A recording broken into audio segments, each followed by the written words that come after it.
ಅನ್ನದಾತರಿಗೆ ಕವಡೆ ಕಾಸಿನ ಕಿಮ್ಮತ್ತಿಲ್ಲವೇ? ಸಿಎಂಗೆ ರೈತರು ಕೊಟ್ಟ ಮನವಿ ಪತ್ರಗಳು ಕಸದ ಬುಟ್ಟಿಯಲ್ಲಿ ಪತ್ತೆ. ಸಿದ್ದರಾಮಯ್ಯ ವಿರುದ್ಧ ರೈತರ ಆಕ್ರೋಶ. ವಾಲ್ಮೀಕಿ ನಿಗಮದಲ್ಲಿ ಬಹುಕೋಟಿ ಹಗರಣ. ಬಿ ನಾಗೇಂದ್ರ ಜುಲೈ 18ರವರೆಗೆ ಇಡಿ ಕಸ್ಟಡಿಗೆ. ಪ್ರಕರಣದಲ್ಲಿ ನನ್ನ ಪಾತ್ರವೇನೂ ಇಲ್ಲ ಎಂದ ಮಾಜಿ ಸಚಿವ.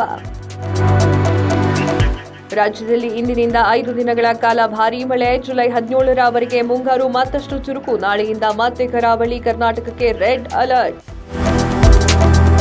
ಓವರ್ಟೇಕ್ ಮಾಡಲು ಹೋಗಿ ಬೇವಿನ ಮರಕ್ಕೆ ಕಾರು ಡಿಕ್ಕಿ. ಸ್ಥಳದಲ್ಲೇ ಉಸಿರು ಚೆಲ್ಲಿದ 2 ಯುವಕರು. ಹಾವೇರಿ ಜಿಲ್ಲೆಯ ಶಿಗ್ಗಾಂವಿ ಪಟ್ಟಣದ ಬಳಿ ಘಟನೆ.